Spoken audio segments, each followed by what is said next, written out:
मैं पूजा राणा से रिक्वेस्ट करूंगा कि वो बच्चन के लिए एक छोटी सी प्रेयर करें। Please Pooja Rana. Thank you प्रभु। जय मसीह सभी को। जय मसीह।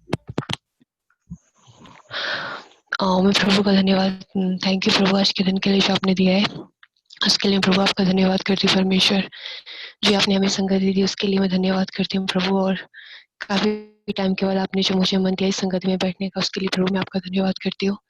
प्रभु मैं प्रार्थना करती हूँ हम सभी जो आपके वचन को सुनने के लिए रेडी है परमेश्वर, मैं प्रार्थना करती हूँ पिता हम सभी के मनों को आप तैयार कीजिए परमेश्वर पिता, और हम आपके वर्ड को सुन पाए परमेश्वर और अपनी लाइफ में हम उन्हें अप्लाई कर पाए परमेश्वर, जिससे हम एक पवित्र जीवन और एक जीवित लाइफ हम जी पाए परमेश्वर।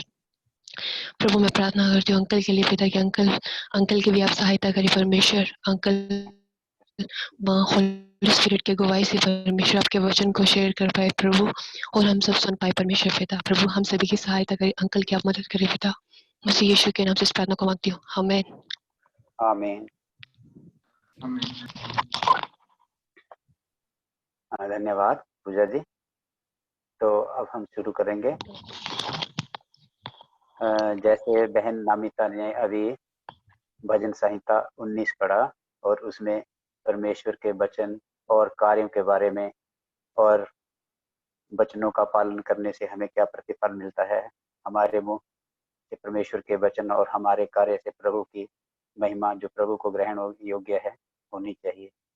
तो अब हम वचन पढ़ेंगे गलातियों उसका अध्याय 5 और आयत 16 से लेकर 25 तक। पर मैं कहता हूँ आत्मा के अनुसार चलो तो तुम शरीर की लालसा किसी रीति से पूरी ना करोगे, क्योंकि शरीर और आत्मा के विरोध में और आत्मा शरीर के विरोध में लालसा करते हैं, और ये एक दूसरे के विरोधी हैं, इसलिए कि जो तुम करना चाहते हो वह ना करने पाओ, और यदि तुम आत्मा के चलाए चलते हो तो व्यवस्था के अधीन ना रहे। शरीर के काम तो प्रकट हैं, अर्थात व्यभिचार, गंदे काम, लुचपन, मूर्ति पूजा, टोना, बैर, झगड़ा, ईर्ष्या, क्रोध, विरोध, फूट, विधर्म, डाह, मतवालापन, लीला क्रीड़ा और इनके जैसे और काम। इनके विषय में मैं तुमसे पहले से कह देता हूँ, जैसा पहले कह भी चुका हूँ, कि ऐसे ऐसे काम करने वाले परमेश्वर के राज्य के वारिस ना होंगे। पर आत्मा का फल प्रेम, आनंद, शांति, धीरज, कृपा, भलाई, विश्वास, नम्रता और संयम है। ऐसे ऐसे कामों के विरोध में कोई भी व्यवस्था नहीं। और जो मसीह यीशु के हैं उन्होंने शरीर को उसकी लालसाओं और अभिलाषाओं समेत क्रूस पर चढ़ा दिया है। यदि हम आत्मा के द्वारा जीवित हैं तो आत्मा के अनुसार चलेंगे। प्रभु का धन्यवाद वचन के लिए। तो इन वचनों के अनुसार मनुष्य अपने आप को कभी आत्मा की आवाज के अनुसार और कभी शारीरिक अभिलाषाओं के अनुसार चलाता है। कि वचन में जैसे लिखा है, क्योंकि शरीर आत्मा के विरोध में और आत्मा जो है वो शरीर के विरोध में लालसा करता है। आत्मा और शरीर में हमेशा एक युद्ध, एक द्वंद, एक कशमकश या वाद विवाद चला रहता है। जब हम आत्मा या आत्मा की आवाज के अनुसार कार्य करते हुए चलते हैं तो हम अपने जीवन में क्या पाते हैं, हमें क्या प्राप्त होता है? तो हमें प्राप्त होता है जो आत्मा के फल हैं, जैसे हमने पढ़ा अभी वचन में, प्रेम, शांति, धीरज, कृपा, भलाई, विश्वास, नम्रता और संयम। और इसके साथ साथ हम क्या पाते हैं? परमेश्वर को और परमेश्वर के साम्राज्य को, स्वर्गीय आनंद की अनुभूति हमें होती है, और बुरे कामों को करने से हम बचते हैं जो पिता परमेश्वर को अच्छे नहीं लगते, और हम पाप में नहीं पड़ते, और हम प्राप्त करते हैं प्रभु यीशु मसीह की उस व्यवस्था को जो पवित्र आत्मा के रूप में हमें दी गई है। लेकिन जब हम शारीरिक अभिलाषाओं को अपने जीवन में प्रभावी होने देते हैं, मतलब अपने जीवन पर उन अभिलाषाओं को प्रभावी होने देते हैं, पावरफुल होने देते हैं, जो तो क्या होता है, आत्मा की आवाज को नहीं सुनते हैं, तो हम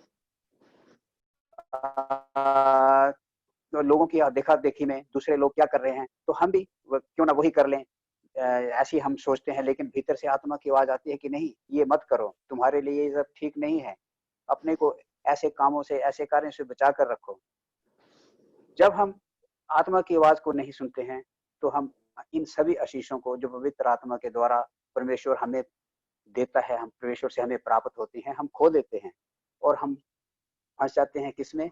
उन शारीरिक अभिलाषाओं के चक्कर में जो आयत 19, 20 और 21 में हमने पढ़ी, जैसे कि व्यभिचार, गंदे काम, लुचपन, मूर्ति पूजा, जादू टोना, बैर, झगड़ा, ईर्ष्या, क्रोध, विरोध, मतवालापन इत्यादि इत्यादि। जो काम जो शारीरिक अभिलाषों को के कारण पैदा होते हैं, ऐसे कार्य।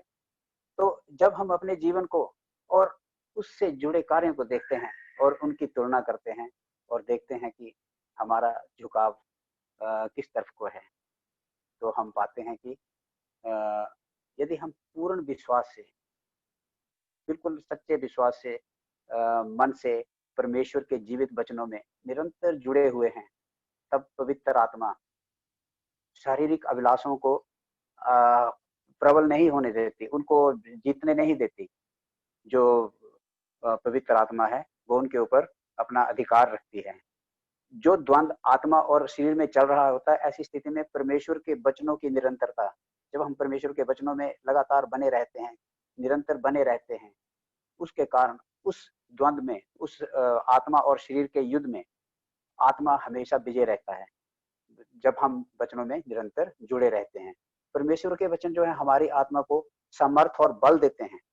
हम बार बार परीक्षा में नहीं पड़ते, टेम्पटेशन में नहीं पड़ते, क्योंकि हम जन्म से पापी ठहराए गए हैं, जिसको हम देखते हैं कि रोमियो की पुस्तक के अध्याय 7 आयत 14 और 20 में, मैं रिपीट करूंगा, रोमियो की पुस्तक उसका अध्याय 7 आयत 14 और 20 में।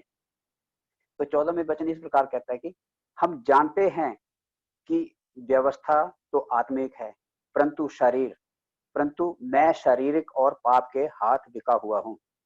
मैं फिर से पढ़ूंगा। हम जानते हैं कि व्यवस्था तो आत्मिक है, परंतु मैं शारीरिक और पाप के हाथ में बिका हुआ हूं। और आयत 20 में इस प्रकार से लिखा है, अतः यदि मैं वही करता हूं जिसकी इच्छा नहीं करता, तो उसका करने वाला मैं ना रहा, परंतु पाप जो मुझ में बसा हुआ है। तो आयत 14 में पौलुस प्रेरित कहते हैं कि मैं शारीरिक और पाप के हाथ बिका हुआ हूं, और 20वीं आयत में लिखा है कि परंतु पाप जो मुझ में बसा हुआ है। तो हम कब पाप में बस गए? मनुष्य कब पाप के हाथ में दिख गया?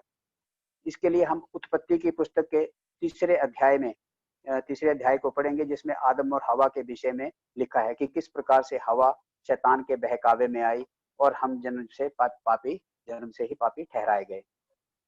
तो इसी अध्याय की 13वीं आयत में लिखा है, उत्पत्ति का अध्याय 3 आयत 13 में लिखा है, तब यहोवा परमेश्वर ने स्त्री से कहा, तूने ये क्या किया?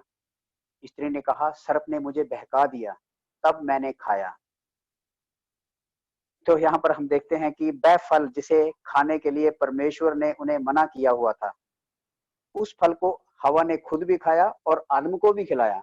इस प्रकार वह शैतान के बहकावे में आकर पाप में पड़े और पाप के हाथों बिके। और जब हम आत्मा की आवाज ना सुनकर शरीर की सुनते हैं और शारीरिक अभिलाषाओं पर मन लगाते हैं, तो हम भी उसी प्रकार से पाप में पड़ते हैं, क्योंकि हवा भी बहकावे में आई थी, किसके? शैतान के, और वो पाप में पड़े थे, और वही जो था वो हमारे उसमें चला आ रहा है। तो इस प्रकार से हम पाप में पड़े थे। तो अब हम देखेंगे कि शरीर और आत्मा के युद्ध में आत्मा कैसे विजय हो।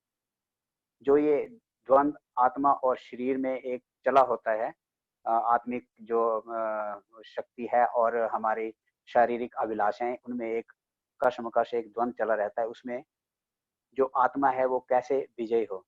तो इसके लिए हम देखेंगे पहला पत्रस अध्याय 2 उसकी आयत 11। पहला पत्रस अध्याय 2 आयत 11।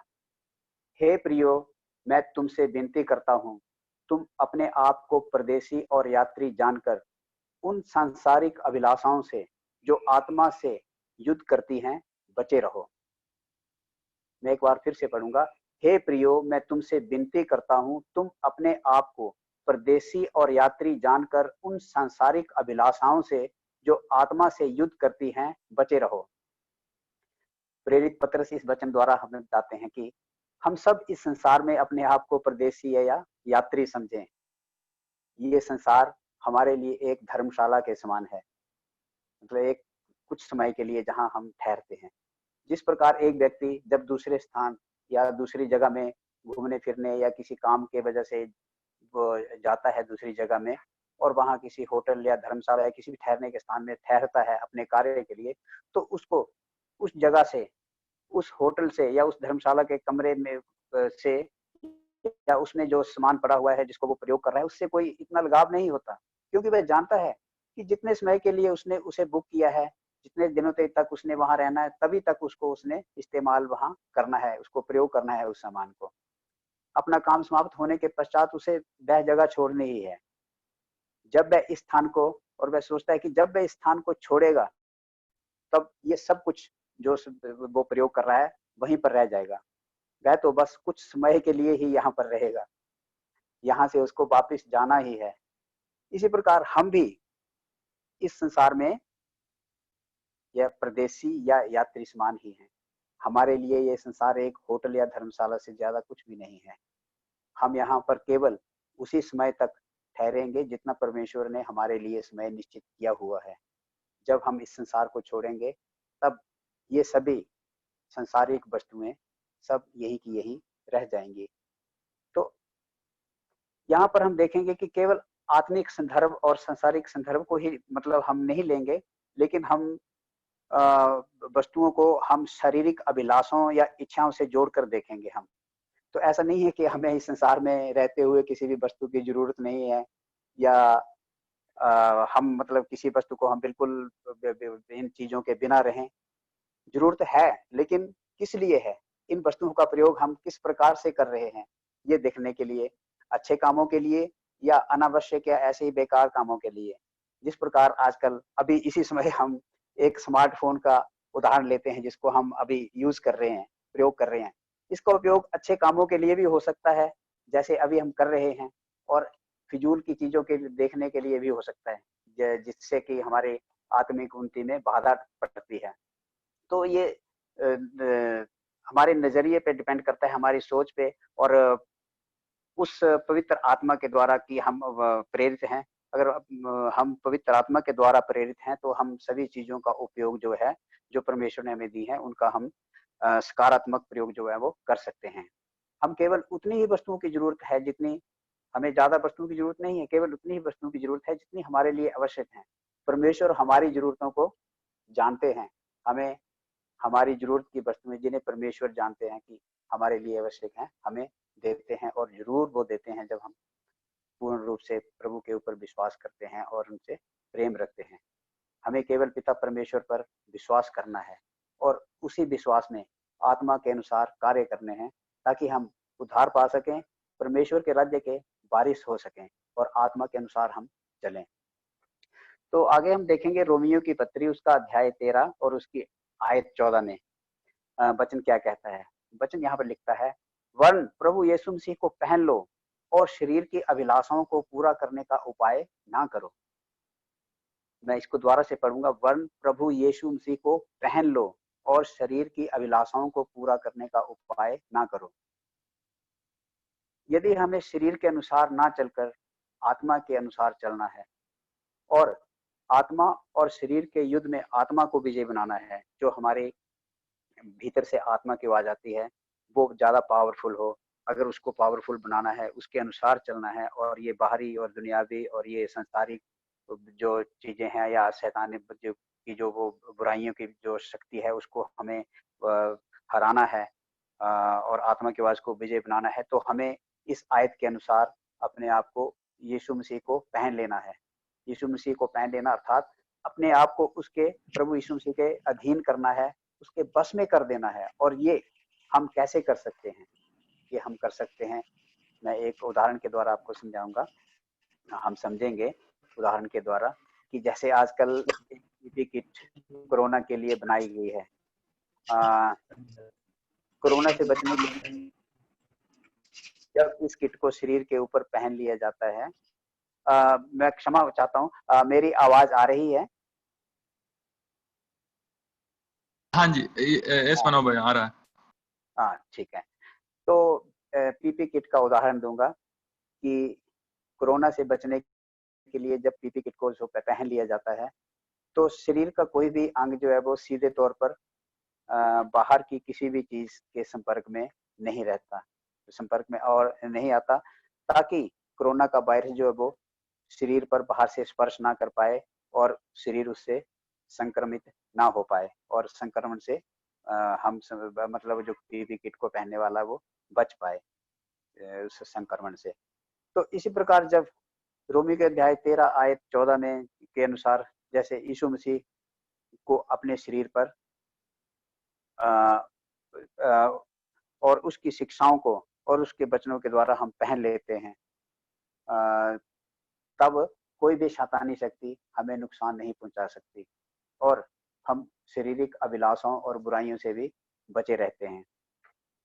तो वचन जो है वो हमें कभी भटकने नहीं देता, जैसे अभी इतना सुंदर गीत गाया गया कि वो कभी हम भटकाता नहीं है। वचन जो है हमें हमेशा अच्छाई की तरफ, परमेश्वर की तरफ और परमेश्वर से नजदीकी में लाता है।